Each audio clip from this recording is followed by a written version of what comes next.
Alright, yeah, and welcome back to some more Magic Duels. This week we are going to be taking a look at our Burning Madness deck. So this is actually the deck that I will be submitting for the tournament that shall be coming up by the end of the week. And speaking of, some of you have not yet sent me your deck lists in, so we can't start without them. So if you want to send me your deck lists, please do. If barely any of you do, then I might have to reconsider how we're going to handle this tournament. I've been thinking about doing maybe a Pauper-esque tournament, which is essentially we'll only use the Duels starter cards, because I know a lot of you are actually Xbox players. So if I can make it so that you guys could come over to the Steam side and play with the starter cards and stuff like that, and still be on a level peg with the rest of the player base, then I think that'd be quite a good idea. If you do agree with that idea, let me know down in the comments section below, and that might be something we do in the future, or maybe even just do in place of this tournament, if enough of you think that it's a good idea and you'd be willing to get involved in that kind of thing. We'll see. Anyway, if that's not the case, this is the deck that I'll be running. That's why I'll be running it this weekend anyway, just to give you guys an idea of how it works. Otherwise, I'll be just playing it once a week then. Anyway, let's get into the deck, shall we? Alright, so what this deck does is it burns. Why does it burn? Because burning's fun, and burning wasn't really... Burn decks anyway, I don't think were very viable in this format, but this one is very viable, and it's getting quite competitive wins. I don't think many people expect you to burn them in such a way like this deck does. It's just targeted burn after targeted burn after targeted burn, and you just slowly lose life no matter what you do. No matter how much you board state progresses, it's just burn. Anyway, guys, so the namesake of the deck is Madness, is burn. So that is what we're going to be trying to do. We're trying to discard a lot of Fiery Tempers and Arms of the Vein. I'll get to these cards in a bit. And just generally hurt our opponent. So let's start at the beginning, shall we? With Lightning Axe, it is 1 red mana, instant speed. As an additional cost to casting Lightning Axe, you may discard a card or pay 5. We almost always want to discard a card, because it allows us to deal 5 damage to a creature, and we could discard things with Madness, or we could discard Burn. So for essentially 2 red mana with a Fiery Temper in hand, 2 red mana, you deal 5 damage to target creature, and 3 damage to target player or other creature. So you can get a lot of value out of that. That's why it's mostly in here. We do have hard-casted removal. That is a lot better than Lightning Axe, obviously. But this is almost entirely hard-casted removal with the creatures that are getting used in the format. And it allows us to discard as well, so that's why it's in here. Moving on, we've got Asylum Visitor. So for 1 and a black, we have a Vampire Wizard, 3/1. With Madness ability as well, so we could discard this guy on our opponent's end step or in response to a Lightning Axe or something like that to get full value out of it. At the beginning of each player's upkeep, if that player had no cards in hand, you draw a card and lose 1 life. So if our opponent is empty-handed, then we get to profit off of it. If we discard all the cards in our hand, which is quite likely to happen, we profit off of it. We could even Madness the Asylum Visitor out on our opponent's upkeep, on our opponent's end step, sorry. If it's our last card, then we immediately get our advantage out of it. So it's really good for that kind of thing. Most burn decks end up running out of steam. This one doesn't. We just need to get 20 points of damage in our hand in terms of burn, and Asylum Visitor helps us do that. Helps us draw cards a lot faster. We have a lot of other ways to get card advantage, but I'll show you those guys later. Moving on, we have Thermo Alchemists. So for 1 and a red, this is 0/3 defender. And you have tap. Thermo Alchemist deals 1 damage to each opponent. And whenever you cast an instant or sorcery spell, untap Thermo Alchemist. This guy does a lot of work. So if you manage to get him to stick, I've had him deal probably in the range of half of our opponent's life total before we ended up winning from the rest of the burn that was in our hand. A lot of the time, though, I've found that he does get removed, but I think he's still worth putting in. This is a very low creature count deck as well, so our opponent does end up spending a lot of removal on things like Thermo Alchemist. But we can kind of benefit from that in a way, and I'll show you how in a second. So we can get a lot of triggers off the Thermo Alchemist. If we cast any sort of instant or sorcery, so that's Lightning Axe, that's Twin Bolt, Avacyn's Judgment, Murder, blah, blah, blah, blah, blah.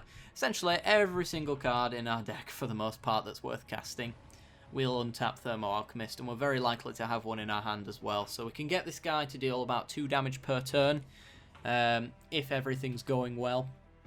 So he does a lot of damage.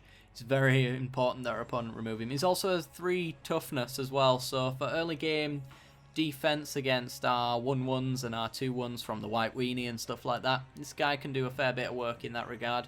Can stop a lot of damage on our side. We do have plenty of ways of gaining life though, so we can kind of disregard what our opponent's doing creature-wise, because we can gain a lot of the life back as well. And I'll also show you that later. So why is creature removal pretty good? Because Call of the Bloodline, for 1 and a black, you get to discard with a 1 and put a 1/1 Black Vampire Knight token onto the battlefield with lifelink. So this guy can block 10/10s and we'll gain 1 life from it. He blocks pretty much everything. As long as they don't have trample, we're going to be able to block with our tokens. It's also a permanent way to discard cards, so it's quite important in that regard as well. So it essentially turns our Fiery Tempers into 2 mana, 3 damage spells, and same with our Arms of the Vein. And yeah, we can throw away a lot of stuff in the bin. If we're going to like discard our hands to future cards like Bedlam Reveler, we might want to empty our hand anyway and get loads of 1/1s. I find a lot of the time as well, when you make enough of these 1/1s, they end up using their board wipes against you. And all you have to do is, after the board wipe comes along, just discard another card, which is likely another Madness card. Get some value out of it and get your tokens back to start swinging into them or their Planeswalkers, for example. So yeah, a lot of people play around this card quite weirdly, but there you go. It's only a 2 of, because once you've got 1, you don't really need the other unless they remove it, and that's why there's 2. We also want to find it as well, so if it was a 1 of, it'd be next to impossible to see it consistently anyway. Moving on, we have Twin Bolt. So for 1 and a red, instant speed, deals 2 damage divided as you choose among 1 or 2 target creatures and or players. So if our opponent's playing tokens, we can blow them up with Twin Bolt. We can target Planeswalkers, we can target their face. It's just a pretty all-round spell. There's a reason why it's a 1 of, and that's because it's slowly been removed for better cards. And like Avacyn's Judgment, like Avacyn's Judgment, it is essentially a sorcery speed Twin Bolt. However, it does have the added bonus of having Madness as well. So if you Madness this for 1 and X, you get to deal X damage divided as you choose among creatures on players. So you can almost wipe their board with this. I've found that when I've been playing with this card, I usually have the X cost be about 4, roughly. So that's about the value you get. In the early game as well, you can just blast 1 off into his face, perhaps. It can also be good as a finisher as well. Point that 4 right at his face. That's a decent decent card right there for burn. So yeah, that's why they're in here, and that's why there's so few Twin Bolts. Moving on, we have Chandra, Fire of Kaladesh. She's actually a new addition to the deck. I didn't feel like the red spells might actually hinder us just a little bit. But there is the added bonus of, if she gets her 2 damage in and we have 1 red spell in her hand, we can untap her then to deal the 3rd damage to flip her. So essentially, what does she do? She taps and deals 1 damage to target creature or player. Target player, sorry. If Chandra has dealt 3 or more damage this turn, you get to exile her and bring her back as the Planeswalker. I'll show you that sec. There's a reason why the Thermo Alchemist is a 3 of, and that's because she's a 3 mana Thermo Alchemist. Pure and simple. And if she flips, she ends up doing a lot more damage than a Thermo Alchemist does, on a more consistent rate anyway. We could also Lightning Axe and Fiery Temper for 2 mana with the Chandra. That's 2 triggers on the Chandra here, so we could tap her, then a trigger, tap her, then a trigger, tap her, and then we've flipped her as well. So it's actually not too difficult, as much as I thought it might be a little difficult with the black spells that we've got in the deck. I think she can probably flip quite consistently, so that's why I brought her back in. Anyway, what does her Planeswalker side do? So she starts with 4 loyalty, and her +1 is essentially a shock. So +1 deals 2 damage to target player. Her -2 allows you to deal it to a creature instead, so we can control the board a little bit. And her -7 wins you the game. Chandra, Roaring Flame, deals 6 damage to each opponent. Each player dealt damage this way gets an emblem with, at the beginning of your upkeep, this emblem deals 3 damage to you. So on your opponent's upkeep, they get lightning bolted every single turn without being able to counter it. I can't see our opponent coming back from this, especially since by the time she's probably flipped, we've got our opponent to probably around 6 life anyway, especially with all the plussing we'd be doing with Chandra. We don't have a great deal of ways to protect her as well, which is a bit of an issue, but we'll have to see. I mean, if we can get the 3 damage off the tap and then the 2 damage off the +1, we've almost entirely got a value out of her anyway. But if she can stick and keep doing her damage and maintaining the board, then all the better. Moving on, we've got Murder. 1 reason to play black. 1 and 2 black, instant speed, destroy target creature. Speaks for itself, hard cast removal, 3 of. Can occasionally be quite difficult to cast, I've found. I have recently changed up the mana base just slightly, so hopefully we'll see an improvement in that. But for the most part, just kill your creatures and keep your opponent's board quite clear so that you can keep burning them. Speaks for itself.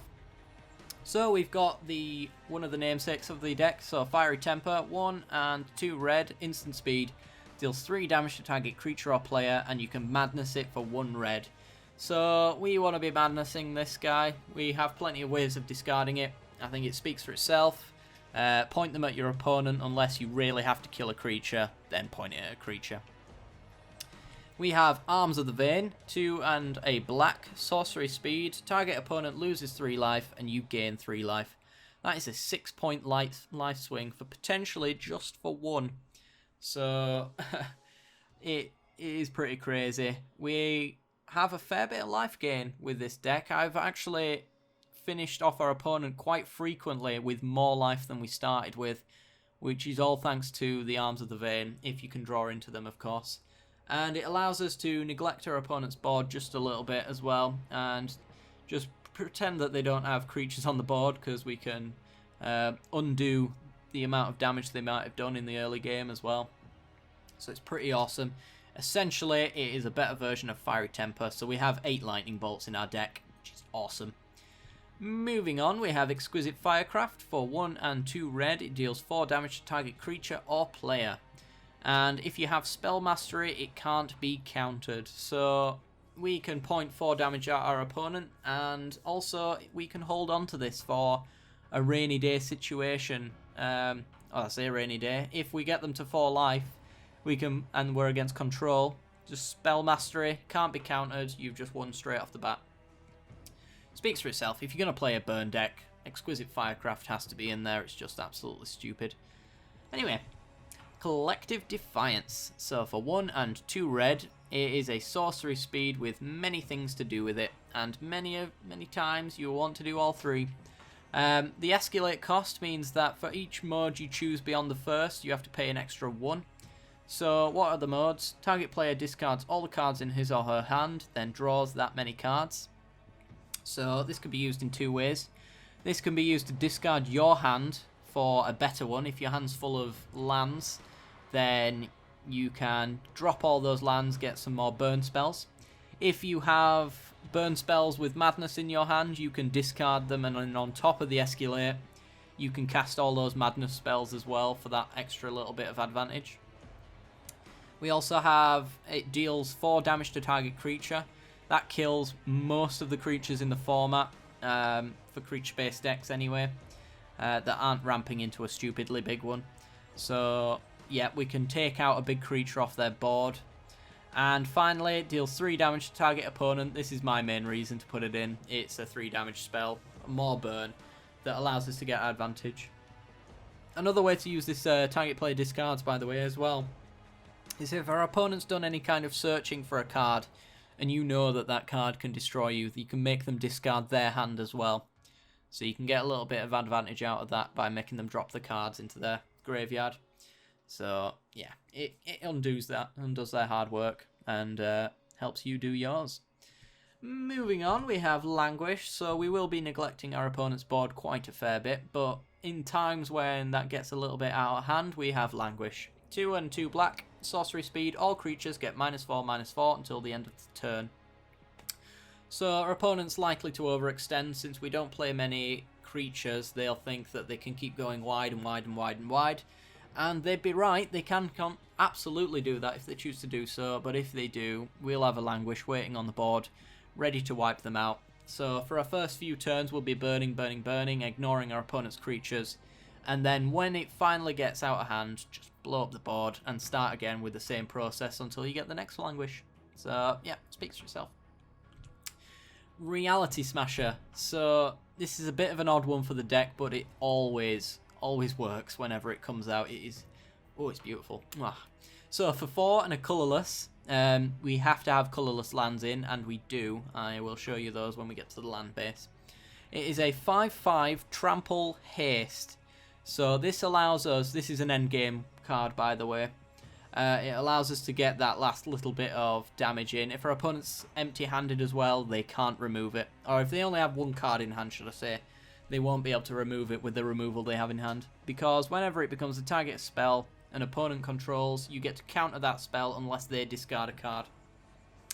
So this is a 2-for-1 on the board right then and there.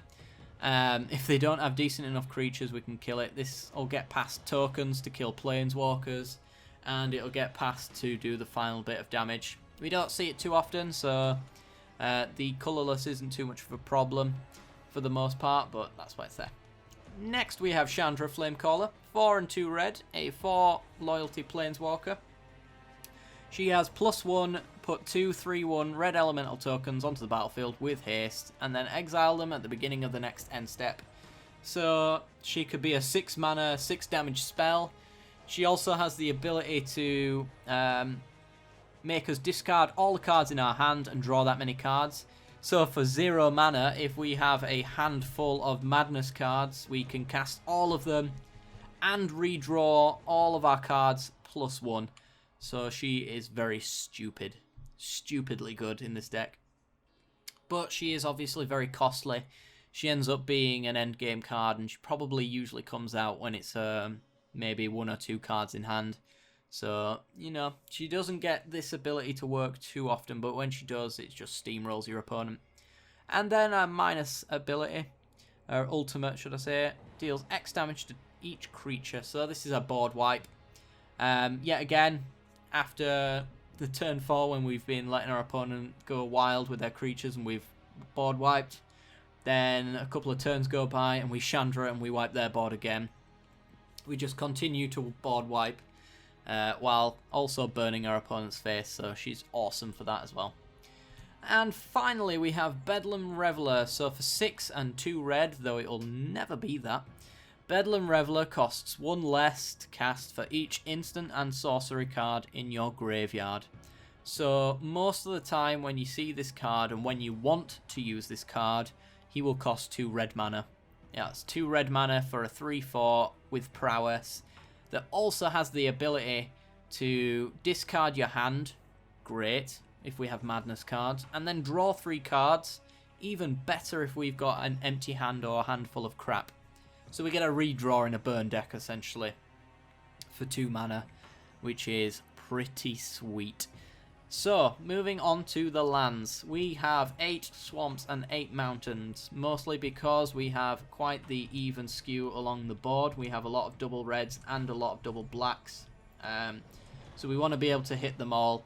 There's no real reason to skew into one colour or the other, I think, with this curve, so that's why. So we pretty much have an even way all the way down the board. We have Smouldering Marshes that enter the battlefield tapped unless you control 2 or more basic lands. So very likely to come in untapped unless we are screwed over with non-basic lands. Like Dragon Skull Summit. Dragon Skull Summit enters the battlefield tapped unless you control a swamp or a mountain. So basic swamp, basic mountain, even Smouldering Marshes allow this guy to come in untapped. We want to have a lot of untapped mana in the early game as well, so we want to empty our hand of our burn spells. So it is quite important to us that we don't tap out for lands with Evolving Wilds and stuff like that. We have Gyreach Sanitarium. This is one way to get a Reality Smasher out, and it's also one way to madness our cards out. So it can add a colourless land, fair play, but it can also, for 2 and tap, each player draws a card, then discards a card. So we can actually sort of, if our opponent's empty-handed, we can make them drop cards, which might be quite important to their strategy. Not very likely, but it is mostly a downside for us, is allowing our opponent to draw a card as well. So it does allow them to draw into answers and get rid of their lands if they're mana screwed. So we have to be quite careful with the Gyreach Sanitarium. But it does allow us to discard a card and draw a card as well. So we can, for 2 mana, discard Fiery Tempers, so we essentially get the 3 mana out of a Fiery Temper, and Arms of the Vein, same kind of deal. That's mostly why it's there, and it also allows us, with our Madness cards, it's pure card advantage, because we want to be discarding this card, and we want to draw one in its place anyway, so we are sort of recycling cards in that sense. Moving on, we have Hanweir Battlements, so this is only in here to give creatures haste, and also to be a colourless source. I played around with a different colourless land. What's it called? Blighted Gorge. I felt that it wasn't as useful as giving a Bedlam Reveler haste when it comes out, and having all those prowess triggers off of the discards as well, making it nice and huge, and then giving it haste in that sense. We can also give stuff like Asylum Visitors haste and Chandra haste and things like that. So it does have its uses, but we do not have the Hanweir Garrison. We're not planning on doing any of that. I found them to be almost overkill in the sense when we were trying to meld these guys. We'd already won when I was trying to get this guy out. He is pretty sweet. I've won a single game with him, and then I realised that the garrison was just getting shot down. It wasn't really doing the job that I hoped it would. So I ended up cutting it, and we just have the 1 land now to help get the Reality Smasher out and to give our creatures haste, so that's why it's here. We finally have a Cinder Barons, so to even up the mana base, because we're running strange lands like Hanweir Battlements, I've got Cinder Barons in here, just a tap land for red and black. Allows us to keep an even skew of red and black mana. Anyway, guys, that's going to be the deck. Be sure to send me your deck lists by email if you are entering the tournament as well, so that we can get it underway. Once you have, we will enter the tournament, and we'll start that next week. Be sure to check out the matches that should be following this one if you aren't already, or haven't already. Leave a like if you like the look of the deck. Subscribe if you haven't already for more. And as always, guys, stay for the end card, see the rest of the content we've got to offer, and I'll see you next time. Bye-bye.